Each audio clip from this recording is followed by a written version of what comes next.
اہل الحدیث کی پہچان اہل شرک اہل الحدیث سے نفرت کریں گے، سلفی منہج والوں سے نفرت کریں گے۔ اور یہ بات میں نہیں کہہ رہا، پیر عبد القادر جیلانی غنیۃ الطالبین میں لکھتے ہیں کہ اگر تم نے اہل بدعت کو پہچاننا ہے تو دیکھو اہل بدعت ہمیشہ اہل الحدیث کو گالی دیتے ہوئے نظر آئیں گے۔ ایک لسٹ جاری ہو رہی ہے تاجدار مدینہ سے کہ 72 جہنم میں، ایک جنت میں، ایک قبر پہ سجدہ ریز، ایک گھوڑے کے سامنے اس کی ٹانگوں میں سے گزر کے عقیدہ رکھنے والے، یہ حسین کی دلدل ہے جو مانگو گے دے دیتی ہے۔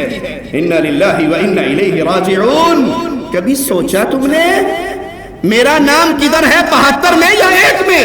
فرمایا 72 میں جہنم میں جائیں گے، ایک جنت میں جائے گا۔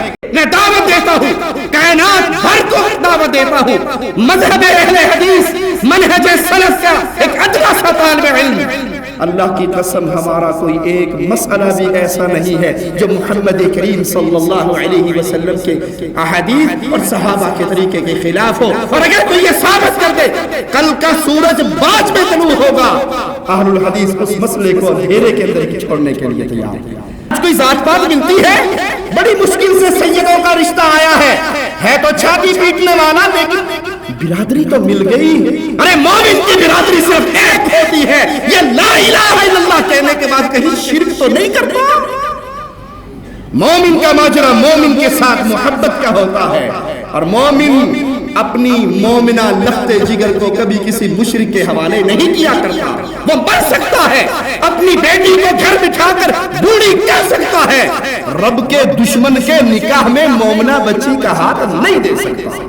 جس کو صحیح بخاری کھول کر نماز کا طریقہ سکھا دیا گیا، جس نے اپنی آنکھوں سے رب کی وحدانیت کے دلائل کو پڑھا، اپنے کانوں سے وحدانیت کے دلائل کو سنا، اس کے ہاتھوں میں قرآن ترجمے والا آیا، اس کے ہاتھ میں کیسٹ اور سیڈی کتاب اور مطلع کی شکل میں پہنچی، دلائل سن لیا، حق واضح ہو گیا۔ اگر اب بھی وہ حق کو واضح ہو جانے کے بعد اس لیے نہیں مانتا، گلہ ساریاں ٹھیک نے پر قوم کی گئی۔